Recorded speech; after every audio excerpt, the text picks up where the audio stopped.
I got royalty, got royalty inside my DNA. I got melodies, got war and peace inside my DNA. I got miracles and pain and joy inside my DNA. 死んだ天性 I was born against this world. Immaculate conception, I transformed before like this without you. One new weapon, I know. I meditate, onward, onward.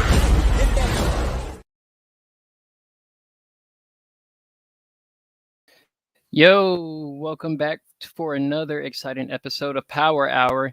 And we got a very interesting topic today. And I'm pretty sure you Marvel fans, if y'all follow me on Twitter, y'all know exactly what I'm talking about. And we have a listener. Everybody shout out to my friend Preston here. You know, he's going to, you know, judge very hard, you know. And when without further ado, too hard. I want to introduce the man, the myth, and the legend.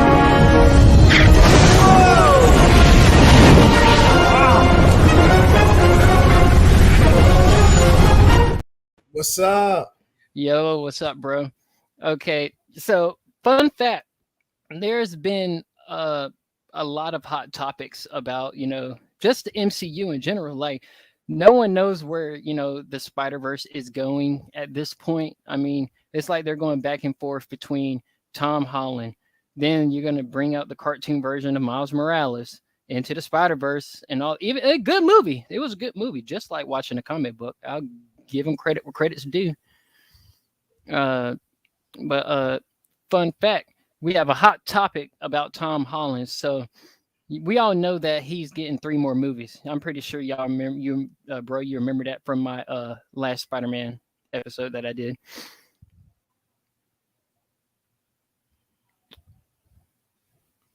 Jarrett.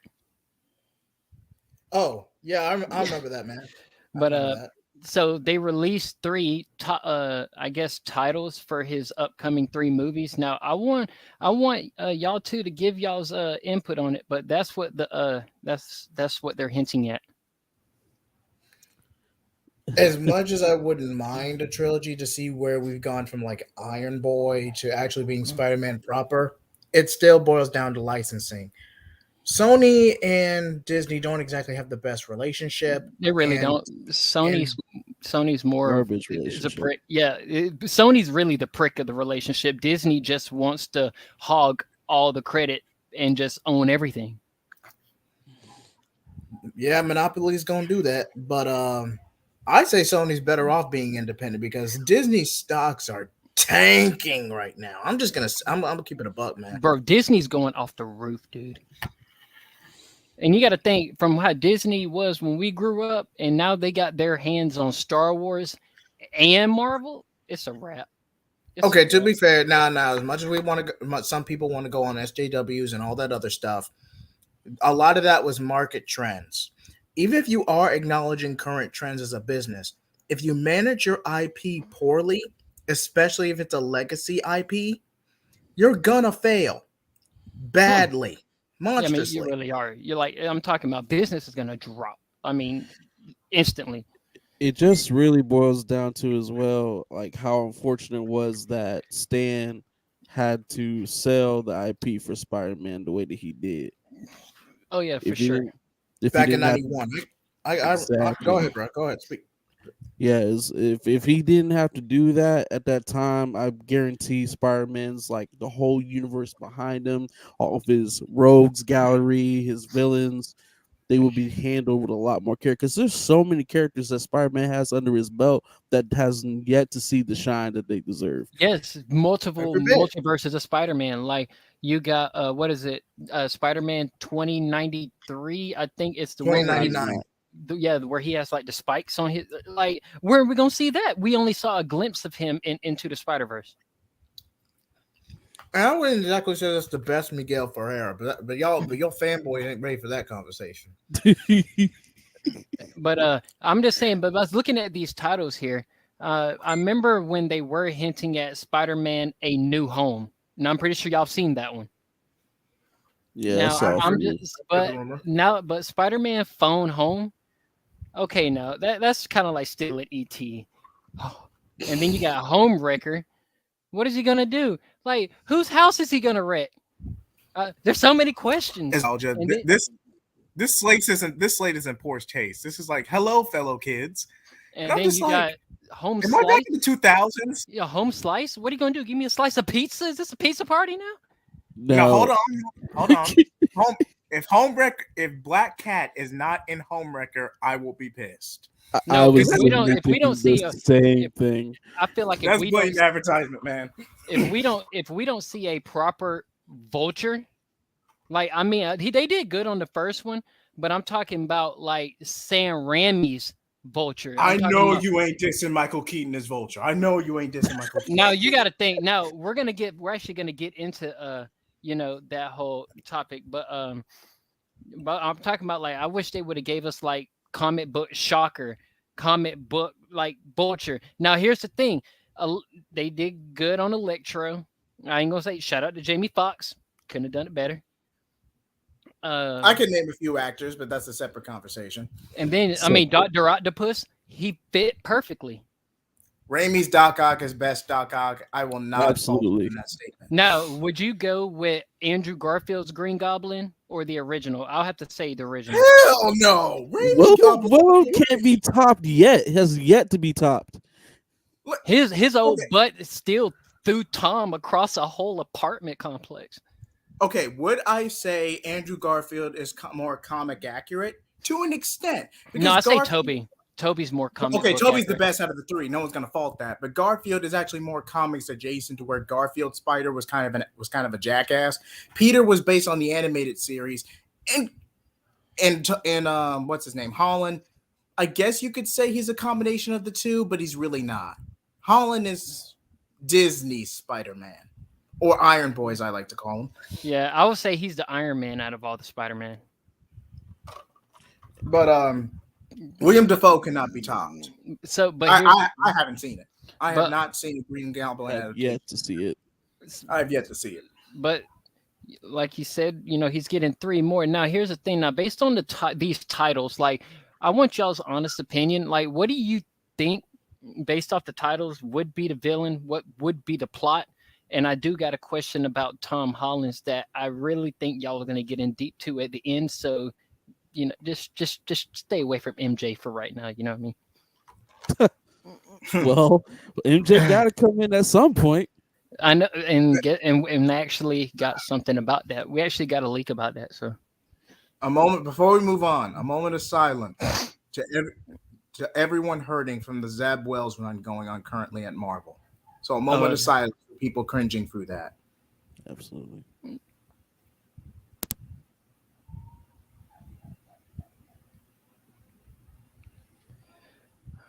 All right, thank you for that moment of silence. So I think in Spider-Man Phone Home, I feel like that'll be, I guess, the movie where he tries to get everybody, I guess he once knew, to try to like remember him.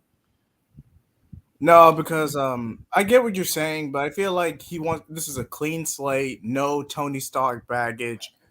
He's completely trying to rebuild his life and just be friendly neighborhood Spider-Man. Phone Home is kind of going to be like a rebrand type thing, where he's just on his own 2 feet finally after his high school arc in MCU late phase 2, early phase 3. Homewrecker, if Black Cat is not in that film, I will riot. I don't care what anyone says. And actually, I can tell you that later on in the show what movie, based off of my theory that if it makes sense, I know where Black Cat is probably going to air. But see, another thing too, if they bring in Black Cat, I also think they're probably going to bring in the mafias. Like Tombstone. I feel like before we got Black Cat, we're probably going to let him finish. Let him cook. Let him cook. You know what I'm saying? Because Black Cat, her being a thief, she's always been involved with messing around with the mafia in New York. So it's like you kind of have to bring in, even Silvermane. You know what I'm saying? Like all of them, they're gonna have to bring them in too if they're gonna bring in Black Cat into the fold. For sure. Yeah, but you could save a lot of assets and licensing fees if you just use Kingpin. That's solid argument. If you use Kingpin, you save a lot in licensing fees. by himself, yeah, he's already a big menace. I'm talking about Savage, like That's a different breed. Now, that's people that's take on Deadpool of Kingpin. Spider-Man verse, bro. Now, Kingpin can't. Now, Spider-Man can take on Kingpin, but only when he's royally pissed. Very. And then on top of that, Homewrecker, I feel like is when we might get, I guess, a symbiote suit. Tom Holland. Hear me out. Because you got to think. I feel like we're gonna get another crossover because, like I said, the Amazing Spider-Man 3, Andrew Garfield is already fighting Tom Hardy, but then before that, Tom Hardy was in his universe, so we might get 2 fights of Venom and Spider-Man. Andrew Garfield was. I get where you're coming from, but Andrew Garfield was originally Sony, so wouldn't it just be Garfield versus Hardy anyway? Yeah, that's the only actual confirmed one for the Amazing Spider-Man 3. So I think, go ahead. Go ahead. No, you go ahead. I just feel like if you're gonna do a black suit, Tom Holland, just do the symbiote storyline beat for beat. That way you distinguish Sony's Venom from MCU Venom. And I really feel like that Sony's Venom and Andrew Garfield, I feel like that symbiote storyline is going to follow along the Marvel Spider-Man 2 game. And we're going to get into that later because I kind of put some stuff together. And see, like, merging them together, if you really think about it, wouldn't make sense at all because the timelines are very different.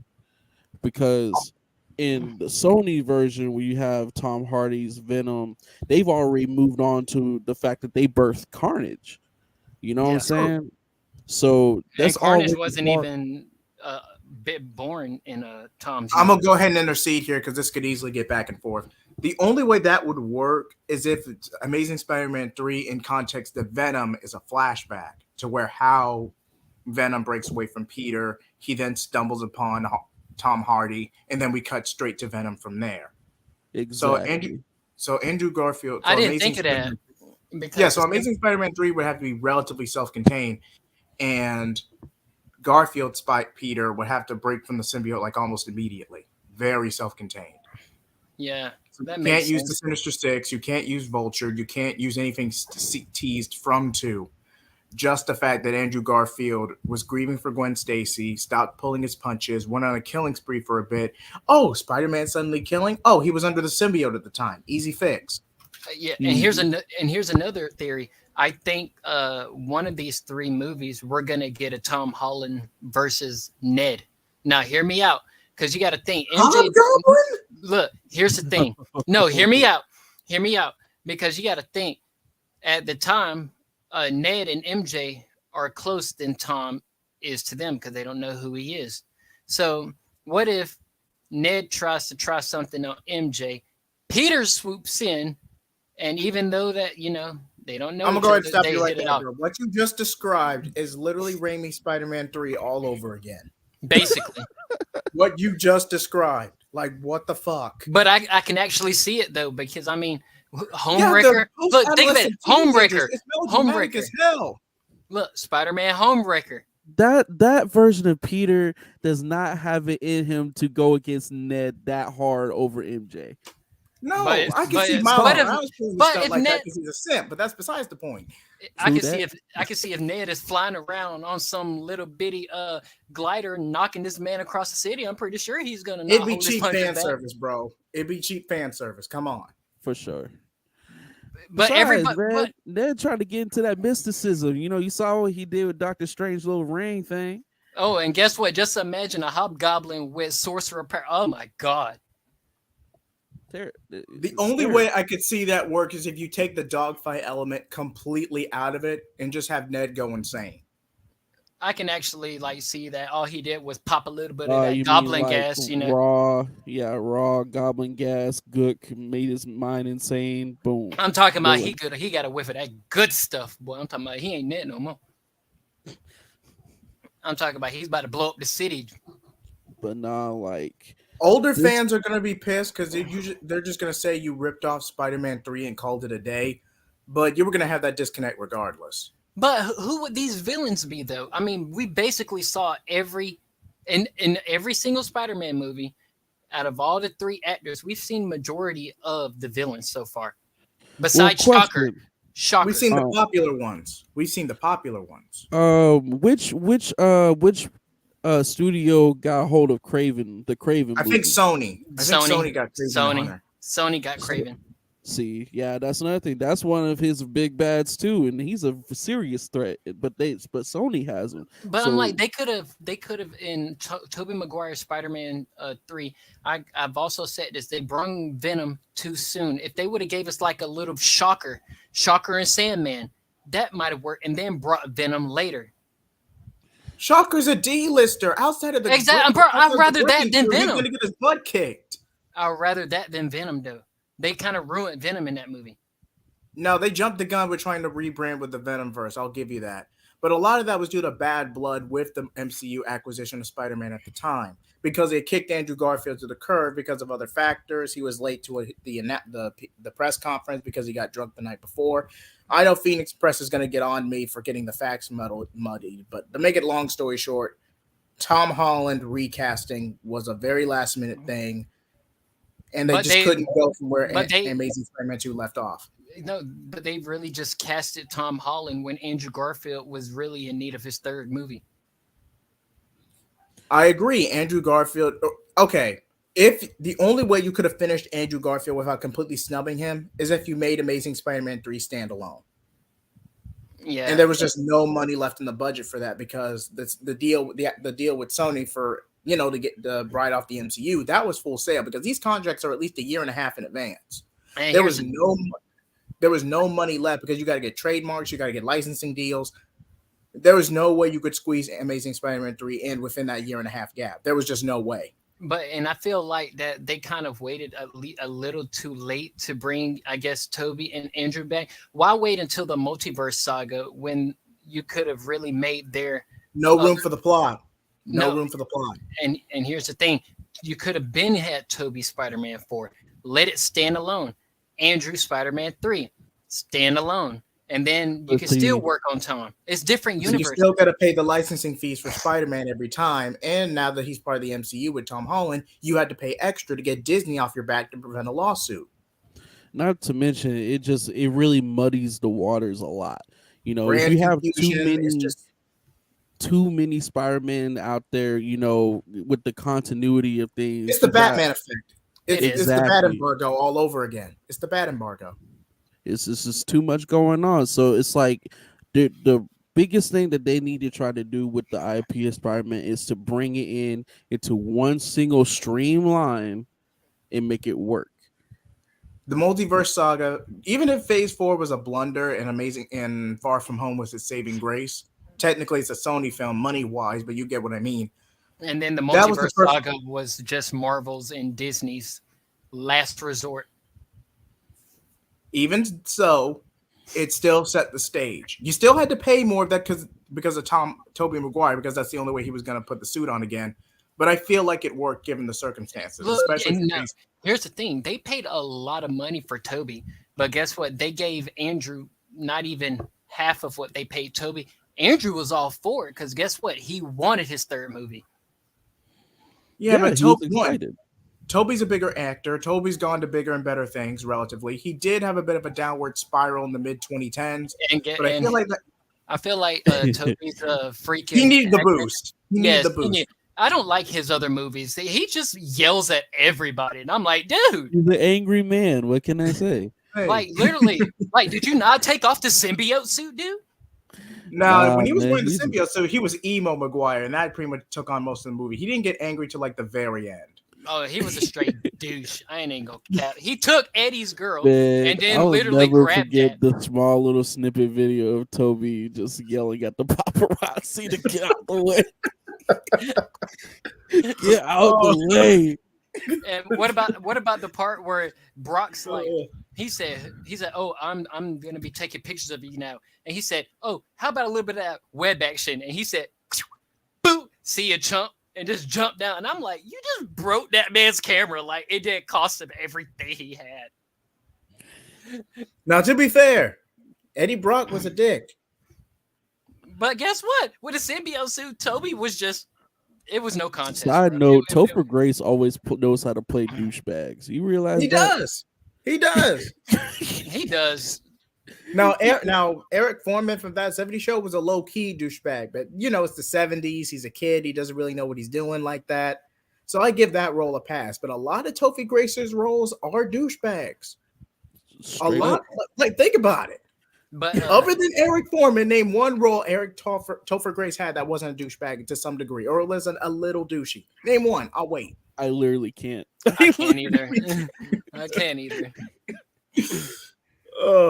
I mean, okay, Topher Gracer was good. It was too much. It was too much because you already have the dogfight with Neo, Goblin, and Peter. You already have the revenge plot with Sandman and Harry to a degree over Norman, and then you have arguably the most toxic version of MJ, but that's a separate conversation. It was too much going on. In Spider-Man 3, it was too much going on. If you split into a two-parter, you would have done a lot more. You're gonna be very excited to hear about this next topic. We're gonna go ahead and get into the OG because Sam Raimi is hinting at us possibly getting. I ain't gonna lie, and I'm just like, do you think it's possible after No Way Home? I mean, to be fair, it was supposed to come out in 2009, ready to go. The momentum was there. The studio just backed out because the MCU kicked off the previous year, back in 2008. And then it's just like, what has Sam Raimi say about Spider-Man 4? And he's just saying that, like, after a sit down with Toby, after the making of No Way Home, Toby was all for it. He said that it brought back memories, and he really felt connected playing Spider-Man because that's the only reason he did it, and that was one of his first roles because he wanted to be Spider-Man. It would have to be standalone. It would have to be in between films with what what the MCU's got going on. And now you could do the prequel route where it's pretty much like what Toby was doing in the interim, reconciling with MJ, honoring Harry. I'll be like in between, like the ending of Spider-Man 3 and No Way Home. Yeah, but that's like a 10 to 15 year gap. That's a trilogy in itself. It is. Like, truly, like, not only does it need to be standalone, but they need to make sure that if they're not going to continue anything else, they have to put the seal on it. Like, they're going to have to, this has to be his last movie. Make sure all the loose ends are tied up. And then I agree. The third question, who would his villain be? Everybody is hinting at his comic book version of the Vulture, like the one with the actual like wings. I'd argue Lizard. I'd argue Lizard. I can't see that. I can't see after Amazing Spider-Man Lizard. You can't top that Lizard. That was a good Lizard. But that's the thing, though. Like, that's the only Lizard, though. That's the only Lizard, though. I know. And you got to think. Really, wasn't Toby the only one that fought Venom so far? Yes. Sandman fought him. Harry, Neo Goblin fought him and died. And Venom was destroyed. I mean, the only real plot point you have left is Carnage. Like, somehow Carnage split from Venom before it was destroyed in 3. But that's just going to be a rip-off of Let There Be Carnage. There's not really many villains that Toby can go after. Out of every teaser trailer, they're all hinting at Falcon or Vulture. The only other villains truly in his gallery that have not been touched are the Mafia. The Mafia has not been touched in any of the Spider-Man movies. And those guys were big threats to New York. Like, he was getting his butt mollywopped in the comics by them. For Tombstone, sure. Shocker early on. Like, early days Peter, Shocker could hold his own. But as Peter matured and as What about Falcon? Falcon is kind of like a bootleg Vulture. He really is. But I ain't gonna lie, he knew how to fight better than Vulture. I'll give him that. But come on, half the time Vulture was out of his goddamn mind. True. Yeah. What about the 8-armed Spider-Man? It was kind of like, I think it was around the Carnage era, but it was like you mean the mutant guy from the animated series? But he was in the comics though. It was like, I think he split. I that think he guy, was a mixture. I think that was Peter, but that was an accident. because Yeah. he accidentally ingested, like he wanted to get rid of his powers, and instead it mutated him more.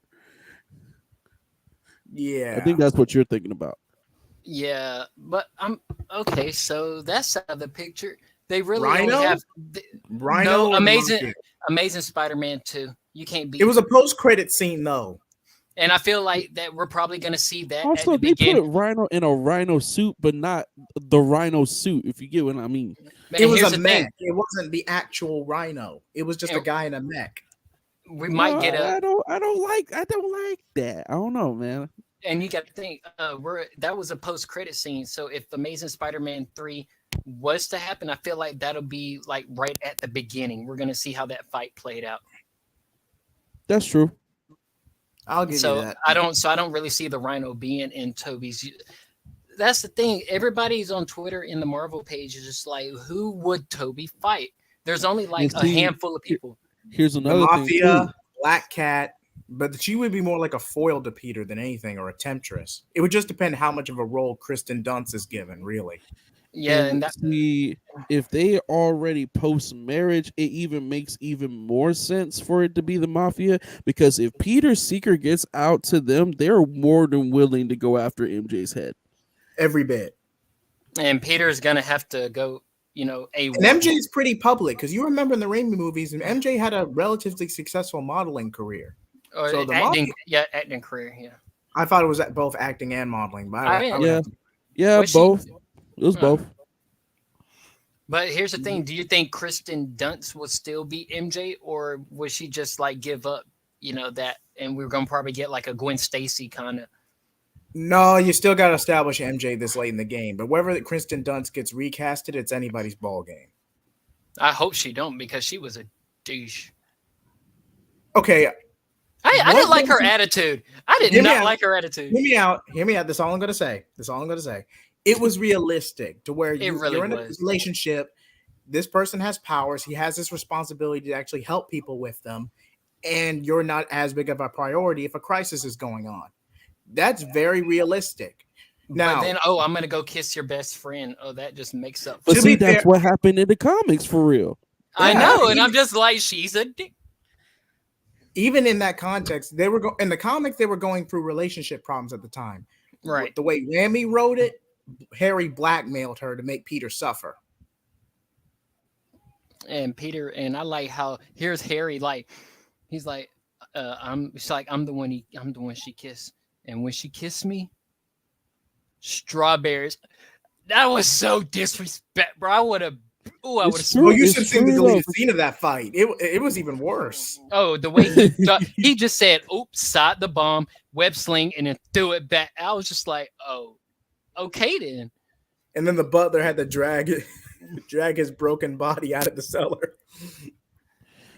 But I'm yeah, like, bro, like even don't- in the comics, like she was always teased to be a very free spirit, and she took a chance on Peter, and she was going through her own problems and trauma from she had a terrible household.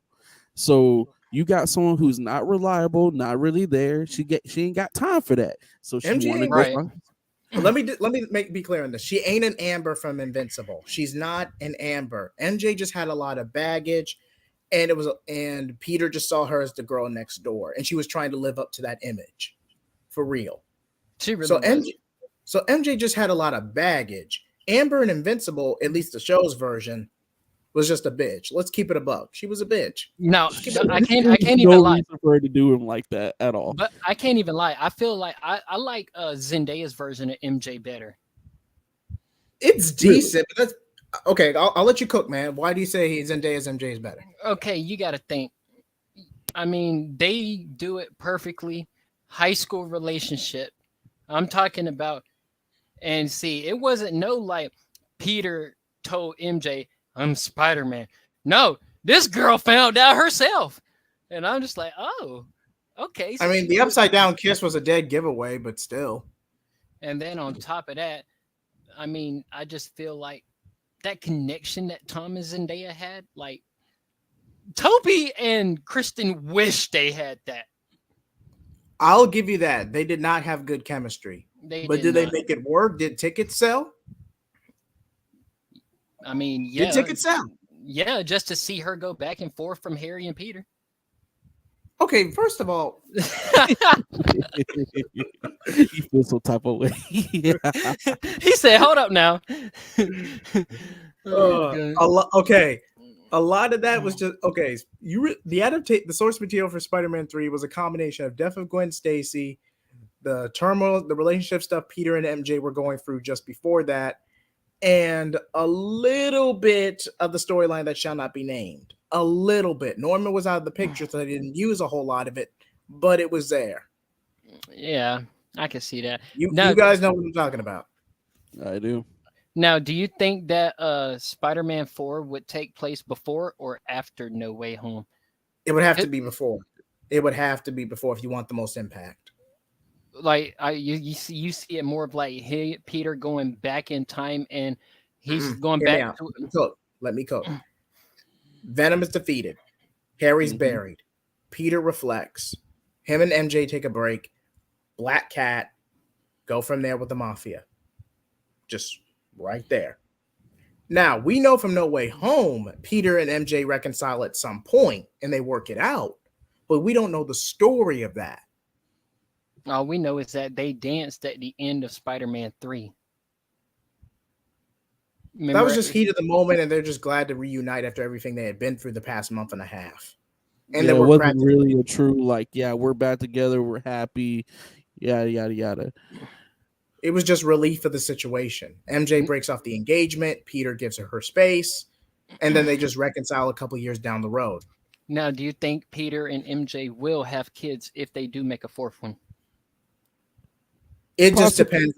Possibly, because hey, some people like Mayday Parker, so it just depends. I just feel like if you let them have a break and bring Black Cat into the picture, you get more of a story out of it.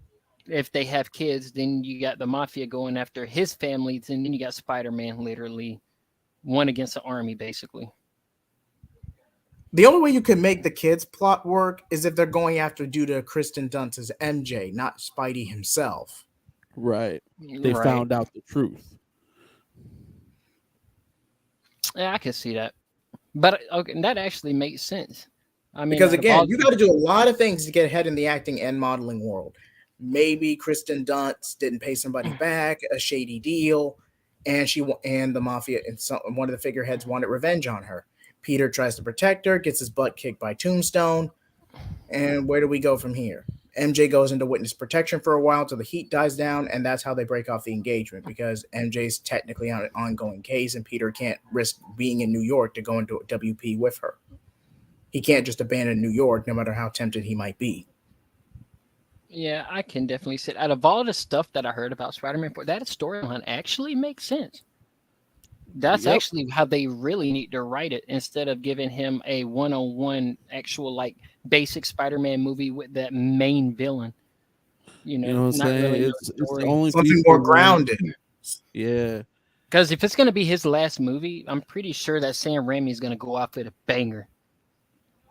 Especially after how studio interference screwed him over with Multiverse of Madness. Yeah, he wants to go out on a high road after that. Yeah, but here's just a question for y'all. Now, who do y'all think is better? Like Toby. Hands down. Ooh, Toby. ooh, now, all right. Ooh. Oh, we got him. We got Preston. We got him. I got him now. Let's see. It was better overall. I'm gonna ask y'all questions. Okay. Okay? So remember in No Way Home, you have Peter 1, Peter 2, and Peter 3. I'm pretty sure y'all know the order. Yes. Okay. Web slinging. Who's the best? Peter 2. Peter 2. Peter 3. What? Andrew Garfield has the best swinging, my guy. Yeah, Wait, but hold on. but Toby was bioorganic. He didn't really have to use a lot of tech. No, bro, did you not beginning of Well, Spider-Man hold 2? on now. Beginning of Spider-Man 2. You can't say this man wasn't sweet. So you're talking about like the ability to swing and who's doing Like style or mechanical? Yeah, I'm or talking about like style, I guess. Flips. I mean, who's the best? Okay, Garfield had better style. I'll give you that. But Toby had better web slinging feats. it was bioorganic. He didn't have to use too much tech, but enough to where he could adapt in difficult situations and pull off badass maneuvers. That's And the only reason Toby had the advantage, because he's the only Spider-Man that we got so far who had bioorganic webs.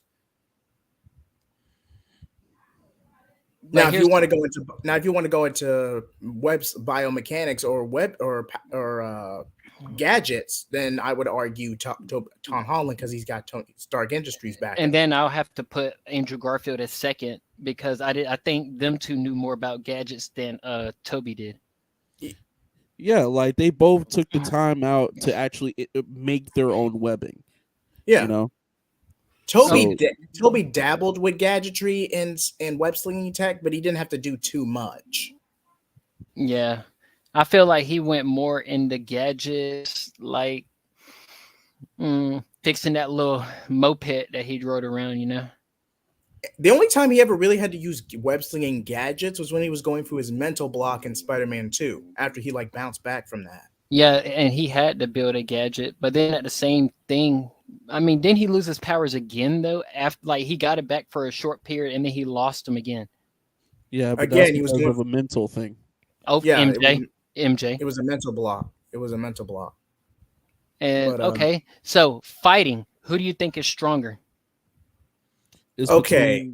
it's between Andrew and Tom for sure. In my opinion, I would say between Andrew and Toby. No, okay, Wow. think of it like this. You have a pissed off Tom Holland wanting to avenge MJ, willing to break the no-kill rule, go off the deep end. Tom Holland not only is more experienced, but he's strong enough to actually tank Tom Holland's Peter's wrath until he can calm him down from killing Green Goblin.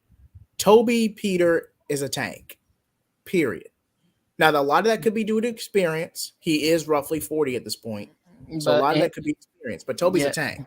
But I feel like, okay, so yeah, it will be. I don't know, man. When after I witnessed him taking that freaking beat down from Green Goblin in that movie, I'm like, look, he's still alive.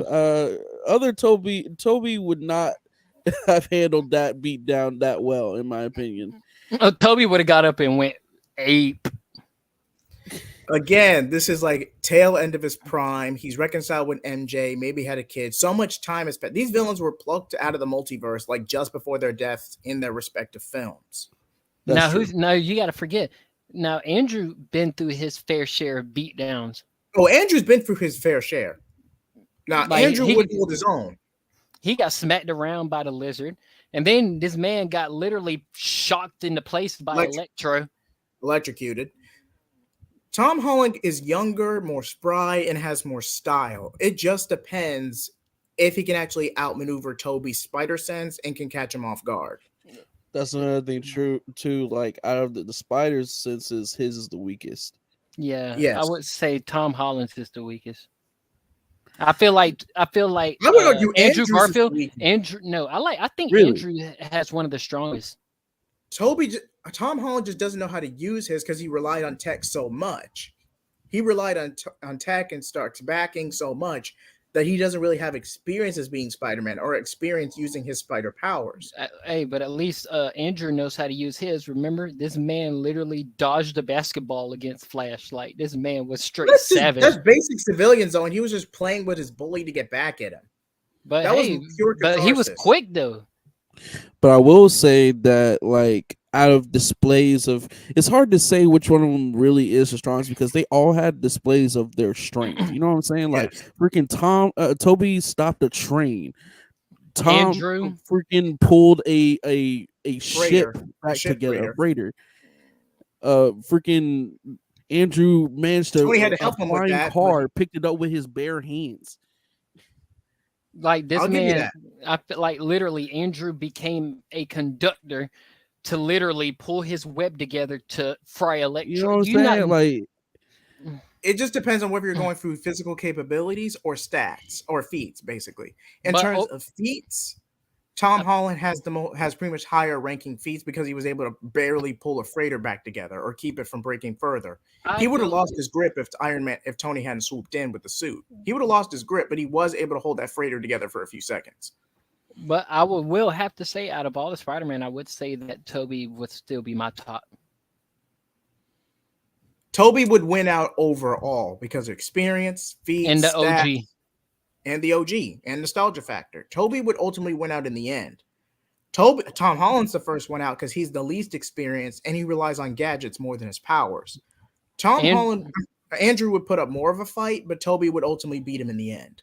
Now, if they were to brawl, I would think that maybe it may come Their down best to scenario is a 2v1 against Toby. That's their best scenario. No, I feel like if it came down to it, out of them three brawling, it'll be Tom and Toby at the end. So you think Andrew's the first one out? Yeah, and because you got to think, Tom has his gadgets. Toby's a freaking tank. I feel like Toby would take out Andrew, and then Tom is going to put up more of a fight than Andrew would. But see, here's my thing. Like, another deciding factor is Toby does not require web fluid. They can run out of their webs. Yes, because he has bioorganic webs. All they got to do is just say some smack about MJ. Web block. Oh, got you now. Nah, bro. This Toby, his mental fortitude too high for that, bro. You can't get it. He's way stronger than what he was then. That was like late college. That was like Spider-Man 2, late college, like early 20s Peter. This is near 40s Peter. Toby Peter. His mental fortitude way too strong to fall for something like that. Yeah. I don't know. Maybe Toby might be the first one out because of age. Again, only in a 2v1. There are things you have to consider. It just depends on how much of his prime Toby has left. If Toby's still got some spry left in the tank, he's gonna dog Tom and Andrew. But if he's getting up there, because he did have back pain in the film, so he's at the very end of his prime. So it just depends. Now, if this was in their respective prime, at their peak, at the end of their respective movies, Andrew Garfield, Spider-Man 2, Tom Holland currently, Toby after Spider-Man 3. Spider-Man 3, Peter would win. Toby would win. Period. Yeah. Oh yeah. Toby would win. Toby would have took that symbiote suit back and said, "What up? All right, what up, cuz?" Andrew would put up Andrew would put up a better fight, and because he's more experienced with gadgets, he's better with his spider sense. But Tom Holland is too reliant on gadgets, and his emotion and his mental state isn't the best because he gets exposed and his double life just crumbles around him. Matter of fact, now here's my thing. After what happened with Mysterio, I feel like that is what it took for him to really harden his spider sense at all. Like, that's what it took. Oh yeah, for sure. Every bit. Because he genuinely was not using it like he should have for the whole time. But he was pushed up against the wall to where he had no choice. Every bit. I got to agree with that. Now, I want y'all's opinion. Now we're gonna get into the main factor, which is okay. People at work I hear three sides of this story. They saying that okay, they're gonna fight, but it's not gonna be to the death because Venom is not as bad. He's in a better place with Hardy's Eddie Brock as he was after he broke up with Peter, or when Peter rejected him. Then I've also Venom's heard in a better place. So I heard also that Andrew's gonna mop with Venom, but at the same time, I feel like it made sense that I kind of have to go with I'm sorry, Spider-Man, but Venom is gonna throw you across New York City. Like Tom Hardy's Venom is a savage. It depends how bloodthirsty we're talking. If this is after Let There Be Carnage, where Hardy and Venom have gotten in the swing of things, have pretty much have achieved synergy, then yeah, there's nothing really that Peter could do to throw them off, other than the fact that Venom is pissed off at Peter for rejecting him. He'll beat the crap out of him. He'll prove his point, but he isn't going to try to kill Andrew Garfield's Peter. He's not going to try to kill him. I mean, I don't know, because he kind of licked the screen and said, "Dinner." Like, I'm just like, he might just eat his head off. Like, I don't know. No, he gains nothing from that. He wants to prove that with his partnership with Eddie, he's better as an entity and he's better as a hero, anti-hero than Peter was at his lowest when Venom found him. Venom wants to prove a point. Once he's proven his point, he's just going to leave Peter in a broken state. He's not going to expose him because this. But still, why to beat down? Why throw poor little skinny Andrew across New York City? Like because Venom is petty. They need a host to survive, and Peter rejected him in arguably one of the worst, most agonizing ways a symbiote can go through, which is sound disruption. Yeah. And so like that's the main factor too of the fight is that Venom technically for all intents and purposes is stronger than Spider-Man. He really is. And for the biggest factor that puts him at a disadvantage is that because of his bond with Spider-Man in the beginning, he can go past his spider sense. Every bit. So, he's a natural counter to it. He's exposed to it. Venom has adapted some of Spider-Man's abilities. Exactly. So the only way for him to genuinely win is to use his weaknesses against him. That's the only way. Sound disruption, something along those lines. And knowing Andrew, he's going to build something. He had the ingenuity to pull it off, but could he do so without putting civilians at risk in a dragged out fight? And that's another thing too. Yeah, he'll use civilians against him. That's another thing too. Oh yeah, Andrew's he don't care. He will fight dirty. Like this Venom, Venom will fight dirty to get under his skin. Well, Venom, and even in the comics, Venom would just do that regardless. But the pettiness isn't there.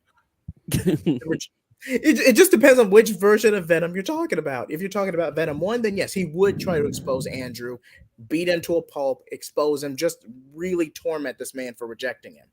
And Venom 2, Let There Be Carnage, he's already moved on with Hardy. He's in a better place. He'll beat the crap out of him, but he's not going to let Peter suffer. Now, he's does Venom get an increase in power after he digested Carnage at the end? Hard to say. Not in the comics, not really. But in context of the film, it just depends on whether or not Venom gets a Venom 3 or not. It really depends. Venom, like as a symbiote, really didn't garner any much more power until he became anti-Venom in the comics. Yeah. But I don't think we're gonna see that though. I don't think we're gonna see that before Secret War or Kang Dynasty though. No, the only way they'll do anti-Venom is if Hardy's Eddie Brock gets cancer or something. Yeah. And he has to adapt and alter himself in an attempt to save Eddie. That's the only way. Crap. And that just brings up another thing. Mr. Negative. Oh yeah. Oh yeah. Because he has to come in contact with Mr. Negative to turn him that way. See? Another villain. It could work. Is that the timeline doesn't make sense between Andrew Garfield 2 and Spider-Man and Amazing Spider-Man 2 and Spider-Man PS5. The timeline, the lore isn't the same. And then you would have to squeeze in Miles somehow, or at least debut him in a way. It just doesn't work. The only way you could make this work is if you actually do have Andrew Garfield Spider-Man with the symbiote. He goes on a killing spree. He stops pulling his punches. And then you debut Mr. Negative. At least tease him. You see what I feel like what they would do if he was to get a symbiote suit. I feel like they would have went more alongside because a lot of people are hinting at that, like I said, Andrew gets rageful and he starts going a little bit off the rail.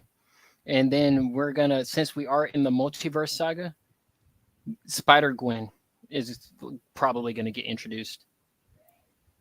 You already have Miles and Synergy from PS5. I know there are, because I'll let you cook, but that would be forced. Because a lot of people are saying that, I guess the way that they're hinting at that Gwen Stacy is going to come back as Spider-Gwen. Even then, it won't be his Gwen. It would be a younger Gwen Stacy in her teens. And if it is Emma Stone, I'm going to have a lot of questions. I mean, but that why use a multiverse variant just to anchor this guy down? What he needs is to get the symbiote off him so he's not controlled by his emotions. Because I feel like if she comes in, then you're going to have him fight her because he don't know who she is. And the fact that Venom doesn't want to lose Spider-Man. So literally Venom is just going to try to kill Spider-Gwen in a jealous rampage. Then Peter's going to find out who Spider-Gwen is, and then we have a 3-way fight. You couldn't have worded that more poorly if you tried. Jesus Christ. But I mean, they were just like, that's a perfect opportunity for Spider Gwen, and I'm like, I mean, it's possible maybe later on in the timeline, but not for the Amazing Spider-Man 3. No, because Bro, that would be forced, especially if you're going to try to. This is in Sony in brand. You're going to try to use elements from PS5 is due to synergy. The best case scenario is that you tease Miles. Best And case that, scenario. and that's actually been confirmed also that Miles Morales is coming into the MCU, and this is who they're hinting at being rumored to play Miles. He could pull it off. He's relatively in his mid to late teens. And they're all saying because he played a good Blue Ranger, and on top of that, like he has like the action movie like training. He looks like Miles, and you got to think like he's the perfect shape, size as Wait. Miles. RJ Seiler. Wait, what season did he play? No, he played he played the live action Power Rangers with Becky G and all them. Oh, right. Nah, I barely saw that movie. But he played Billy. Yeah, he he played played Billy. Billy. I thought he played Zach. Jesus Christ. But they're saying that everybody's saying that they're doing hashtag RJ Seiler for Miles Morales. But He you could want pull it off. But Now- Miles Morales isn't that nerdy. But RJ Seiler could pull it off. no, here's the thing. The only reason I say this is because now we're going to get into my Andrew theory is that Miles Morales is from Andrew's universe. And the only reason I'm saying that is because you got to think, look how the Spider-Man 1 ended. Miles was introduced, but he was a Spider-Man. Then you had, Miles He got his Morales. powers in the DLC, basically. And then on top of that, just look at this picture right here. Just tell me if you don't see the resemblance. The synergy is there, especially considering the fact that Andrew's Peter is strictly Sony. So the synergy is there. And you got to think the character in the game looks just like Andrew. Wait, didn't they try to model him after Tom Holland in the recent update? Or was that No, strictly PS? they did. That's just They turned DLC. him You got the suit. blonde. You got the suit, but it was still the same Peter from Like Spider-Man in the 1. DLCs to Spider-Man 1, they turned him blonde. I don't know what they changed him to in the second game. I think they were going at like because Ultimate Spider-Man was blonde, like kind of like dirty blonde. But yeah. And see, like in Spider-Verse, the Peter Parker that saved died. Miles or whatever, he was blonde. yeah. But I the was just synergy is there. This does have some weight because they could easily do this due to synergy. and the Is only that- and I put this on Twitter, and I know I tagged y'all in only for the simple fact that it makes sense. Like if y'all are hinting at a live action Miles, and I feel like the best way to do that is I guess use some of the content from the video game Spider-Man 1 and Miles Morales. And think of it. If you do that, you can just tell by the game that it's Andrew's universe. It could work. It's just it would have to be treaded very carefully. It's just in terms of Andrew Garfield. No, the issue isn't Andrew Garfield, Amazing Spider-Man. That's not the issue because you could go right after 2 left off. Peter goes through a dark spiral with the symbiote, and you go for that. The problem is going to be Venom because PS5. Go ahead. You can go. Because PS5 Venom, and when he debuts in the game, when it eventually comes out, is because he's going to leave Peter for a while, then going to go to Eddie Brock, and then you're going to set up the final battle. When we already had the Venom first, with what Sony tried to do previously, so we're looking at a very big retcon, depending on how much synergy they try to crap into this. So it would just depend. I just feel like it just makes sense by looks and just like it all just points to Andrew. I don't because you see in the game it doesn't. The character's too old to be Tom, and too young to be Toby. And if If Spider-Man PS5 was based off Andrew, I would not be surprised. I would not be surprised. It just really makes sense to me. Preston, you've been quiet. Well, as far as like, if we're talking about like the timeline, it definitely does make sense for it to be Andrew, considering in the game. If we're talking Sony in the game, it's right after he finished high school. He's in college. I think he finished college actually. He worked already part time with the Bugle. He's trying to move on into being a scientist, like a genuine scientist. That's With why he Dr. ended up Connors, working yeah. with, with Doc Ock. Connors. Why he ended up working with Doc Ock. He was focused on trying to be a genuine scientist.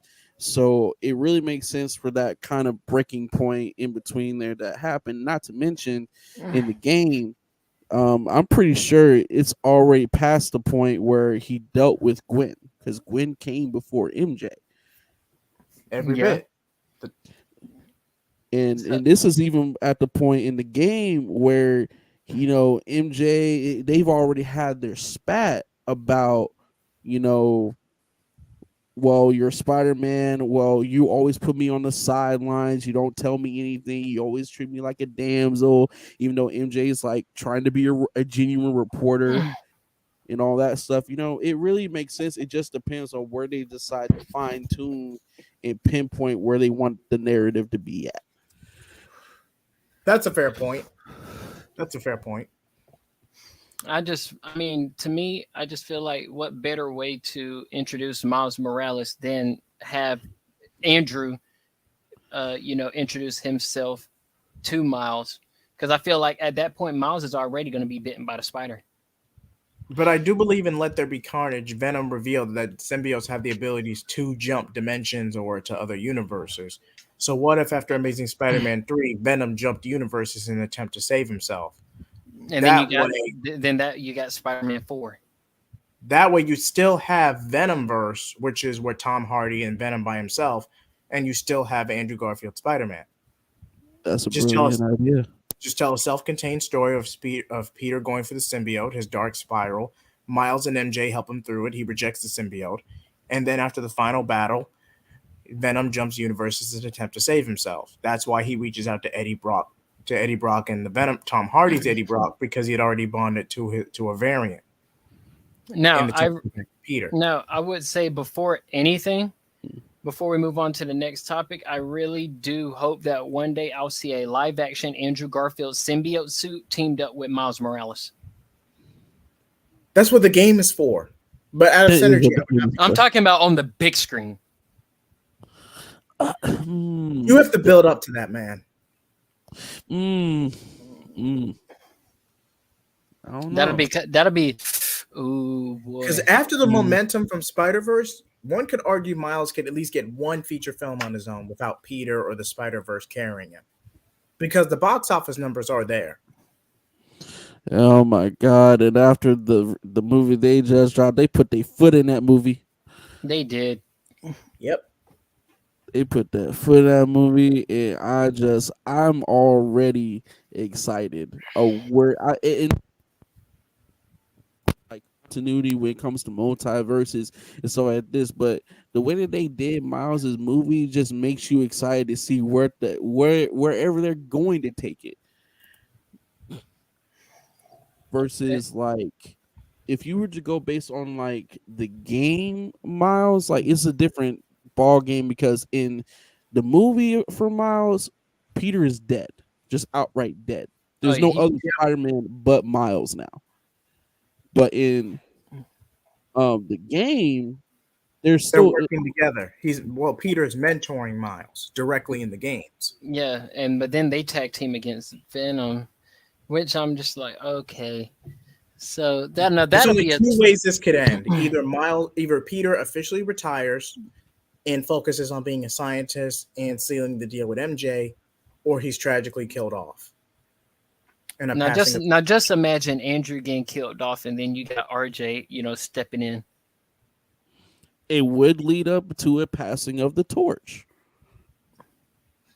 and sometimes it can either break a franchise or really send it into a new direction that because benefits the character. It depends on execution.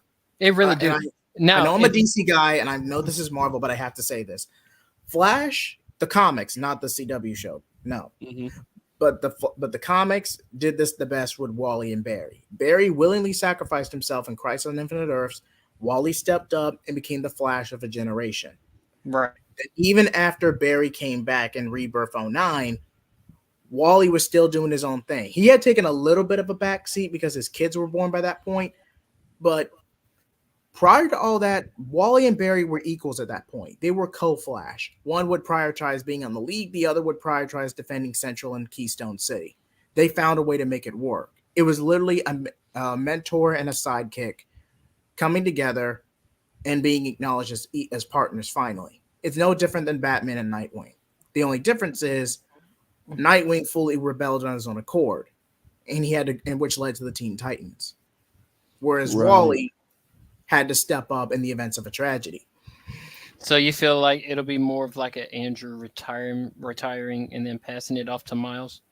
It would just depend on how the games do, how the movies do, and the synergy in between. It would just depend. I'd say the Wally route is best because you definitely get a definitive conclusion, rather than just have Miles rebel from Peter one day and suddenly rebrand and use a different name entirely, or take this easy option and just have Peter retire to prop up Miles. But I agree. I really agree on that too. So on to the next one now.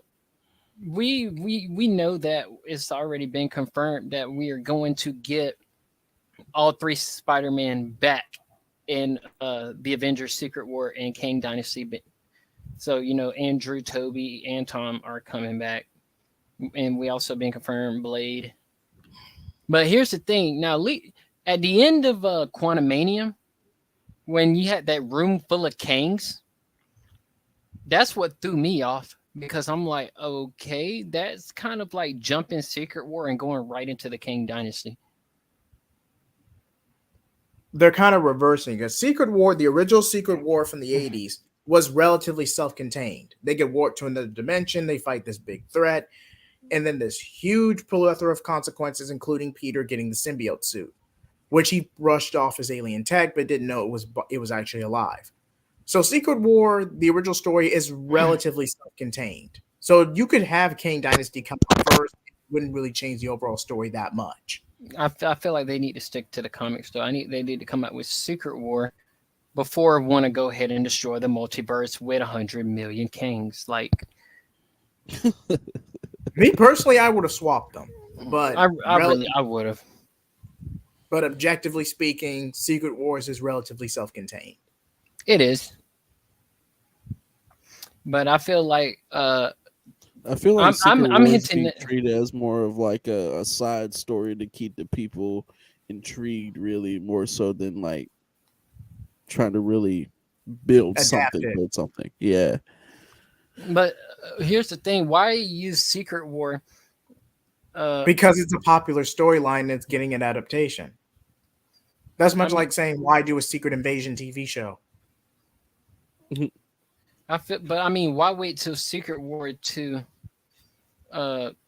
introduce a lot of the old variants like Blaze coming back? They're hinting at Nicolas Cage Ghost Rider, the original Fantastic Four. I'm just like, okay, these folks died off in the 80s. Like, why now? Okay. I think Secret War was originally going to be a two-parter, but then it was later consolidated into one film with Kang Dynasty after the Phase 4 disaster. Because originally Secret War was going to carry over into Phase 6. But me personally, I would have swapped these. That way you could have told Secret War in its entirety and then saved Kang Dynasty for Phase 6. That's just how I would have done it. Now, do you think that would be a perfect time to introduce Miles? I mean, bringing in like a fourth Spider-Man into the No, too soon. Too soon. Too soon. But it just depends whether or not you want to go the Spider-Verse route, which is a multiverse in of itself. Well, technically it's multi-dimensions, but it's still a multiverse in of itself. And it ain't no. Yeah, I don't. There ain't no dimensions with King because a flick of his wrist is gone. Well, Kang is a different ball game because not only is he multi-dimensional, he's multi-timeline. Like he moves through time and space. You feel me? Like this So man can literally go back to when you were born, snap his finger, you were never even thought of. where it's like when it comes to the Spider-Man, it's multi-dimensional. Like, yeah, sometimes there may be a few differences, but there's a whole different planet with this Spider-Man or this Spider-Man, this Spider, but they're not exactly the same. I Kang agree. is the same pretty much just about all the time. Right. He's just in Now, a different place at a different time. okay, I can see that. But I mean, I would be actually kind of dope to see Nicolas Cage Ghost Rider come back for a cameo.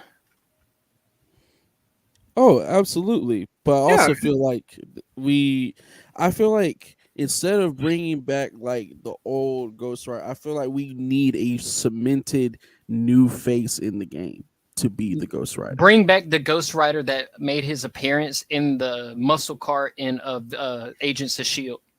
I forget his name. It's not Johnny Blaze. It's the other guy. Oh, fuck. What was Oh his my name? god! I literally talked about him the other day, actually, and I can't think of his name. But I ain't gonna lie, that car on fire was actually kind of dope. Arguably one of the only few successful character creations from the Marvel Now All New, All Different. There were like 5 that were considered successful. That was the second Ghost Rider. No, the first one you got Carter Slade, and then you had Johnny Blaze, and then I think it was the dude in the car, and then there was a lot of other feature variants too. Oh, Ghost Spider, Ghost Spider. Spider-Man kind of got the powers of Ghost Rider. That was in the comic. But that's basically what if Spider-Man became Batman. Where that's pretty. and then I think Vengeance. look, I think Am I the only one who thought that? Like for real?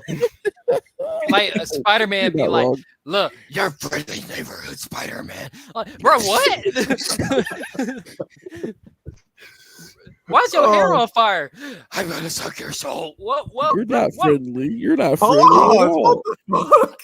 And then I think it was either Doctor Strange or Iron Man had a variant of Ghost Rider too. But But it was a lot of Marvel people actually had the Spirit of Vengeance, and I'm just like, imagine the Hulk getting it. Hulk smash! Oh my I'd rather god! not, actually. Oh my god! This man's gonna suck the life out of everybody. Yeah, I'd rather not imagine that man possibly being any more powerful. Thank you very much. Look, imagine Hulk, Ghost Rider with the Infinity Gauntlet. This man would be a god, basically. You don't need it. He can beat God's asses right now. Robbie Reyes. God, took me. Robbie There Reyes. it That's is. there it is. But yes, I feel like that'll probably be the 2 Ghost Riders. I think it's gonna make their appearance in Secret War.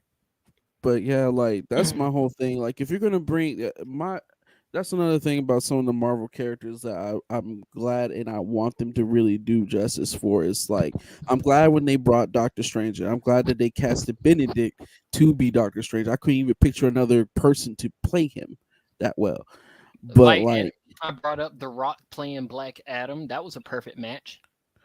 yeah, but like say for instance, talking about you bringing in Morbius, you talking about bringing in Blade. Nobody's touched Blade since Wesley Snipes, and I've been wanting another Blade for a hot minute.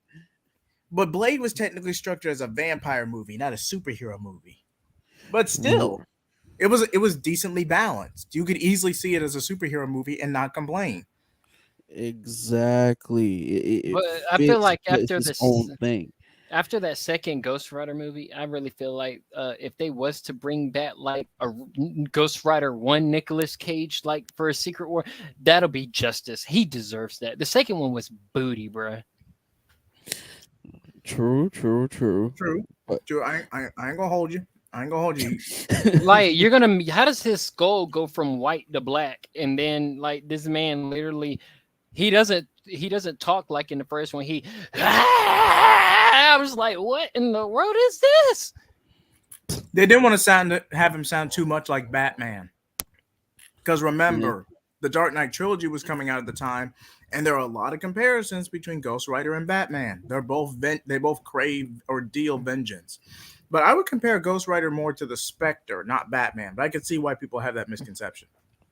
true, true. It's just there's a whole side of like the Marvel universe that deals with the supernatural, the mystical, the curse and demons and stuff like that. There's so many avenues that can be taken down, and I'm happy that they're touching them. I just feel like they just need to really sit down and hone in and make it justified for them to It's exist. because it's because the superhero trend is popular. It's literally no different than what it's the reverse of what happened in the 2000s, where superhero movies weren't taken that seriously. Blade is a perfect example. Horror was still popular. So you have a superhero character that's supernatural, has horror themes. So you have to have those horrific elements in the forefront and any superhero tropes in the background. Morbius is a clear example of what not to do. I like It's more. Oh man, it made me upset What what about they did Moon to Knight? my boy. What about Moon Knight? Moon Knight was Moon Knight was I. Moon Knight was I. I like It his was powers. it was good until the end, where they just crammed in a giant CGI battle for no god reason. And I'm Yeah, just like, that was a little rushed. I felt that. there is no point to have the actual deities fight. The point of having characters like Moon Knight is to be avatars on their behalf. There is no reason for a CGI fight. True. But do y'all want to know what the biggest question going around Twitter right now is? I mean, just take a guess. Do I even want to know? Not really, but it is. Will MJ remember Peter? I mean, she did figure him out the first go around. Everybody's hinting at yes, and the only reason they're saying so is because at the end of No Way Home, she fixed that black necklace that Peter bought her, and she's still wearing it. Maybe subconsciously, but I don't think she's gonna remember everything that happened in the first trilogy. Yeah, she's kind of smart. A little I just wait and see. Wait and see. Preston, what do you think? You think Zendaya gonna crack the code once again? Well, it really just depends. You know how when it comes to like erasing aspects of universes or timelines and things like that, sometimes they may write into where certain people have such a strong connection to you that they it's gonna feel like deja vu. It's gonna feel like that, but But you may here's not really remember fully, or maybe something triggers in an incident that just sends them all the information that they lost. You know, it could go either way. And now Troll MJ don't. is different. I feel like she's gonna remember, or I feel like someone's gonna tell her because there's only a few handful of people in the world that do know Tom Holland. Guardians of the Galaxy, Thor, And Doctor Strange. and Doctor Strange. No, even Doctor Strange forgot him. You mean Hulk? Yeah, Hulk, because he was off with She-Hulk at the time. Yeah. Yeah, he was off world, but So you got those group of people. So I feel like Guardians of the Galaxy and them are gonna have to come back for the next Avengers movie. Something's gonna spark. Like she's gonna remember him eventually. But see, here's the thing though, like for all intents and purposes, they can either go the memory route where over time, things trigger for them to remember, or it can just be like how we said before, like he just basically gets a clean slate and he basically kind of goes along this path of like it's kind of like falling in love all over again. You know what I'm saying? yeah, And because I mean she did tell Peter, say it when you see me again. He You couldn't know, even have the guts to say it. you know what I'm saying? It's kind of like, some people are just so destined to be together that, it's basically they're going to fall in love all over again. They're the same people. They just forgot each other. Yeah, well, I Now, feel like it in this. also depends if he, tries to force it too much, it might fuck it up. Oh yeah, yeah. Ned gonna come in there and put the paws on him. Yeah. Man, that ain't gonna do nothing. Man, stop hyping up that, bro. That I Bro, mean, watch this. Ned gonna be on that goblin gas. Y'all mark my words. Ned yeah, is Hobgoblin in the comics anyway, but it's not like that. Okay. Okay. I can't even this believe I'm version of saying. that ain't gonna do nothing, bro. Come No, on. he's a nobody, like for real. He ain't gonna do nothing. But I feel like how the future of Spider-Man. I feel like we're gonna get at least 3 more Tom movies and 1 Andrew movie. I don't really see them completing a 4th Spider-Man for Toby. If Toby does get Spider-Man 4, it'll be relatively self-contained and it'll be like right where Spider-Man 3 left off. It's not gonna affect the MCU in any Oh, way. it's gonna be like us getting Budokai Tenkaichi 4. Oh, for fucking 16 years, dude. Budokai 4 still got hype though. I mean, yeah, it is got hype, but I'm just saying it's kind of like you got to think when Spider-Man 3 came out, and then now you're gonna give us a 4, like kind of like how Top Gun 2 and then Top Gun Maverick. I mean, a lot of that is cultural. There are cultural factors that went into that one, but I get your point. Like, if you're gonna continue a franchise or like, please, Give me if you, just a second, fellas. I'll be right back. I just feel like you need to, give us everything and then drop it off. Yeah, but there is such thing as rushing out a sequel too quickly, like The Mask, and there have been sequel blunders. Batman and Robin. Excuse me. Oh yeah, for sure. There have been sequel blunders in the past where they just crapped one out for the sake of a cash grab. But when momentum is hot, you go for it. But take the time to make sure the product is still quality despite being a sequel. Because Yep. anyone can crap out a sequel if box office and momentum is hot enough. Anyone can crap out a sequel. It takes skill and talent to make a sequel good. Yep. Y'all make sure to follow us on all our social media, and I hope y'all really enjoyed this very random episode of Power Hour. I thought it was an interesting topic. I mean, there's so many conspiracy theories going around about Spider-Man nowadays, dude.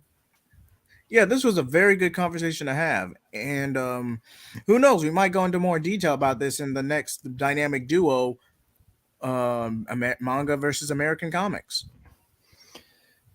Yeah, we can definitely hit that up. Hopefully, more leaks, has came out by then. But so far, not really a lot, except what has been leaked so far.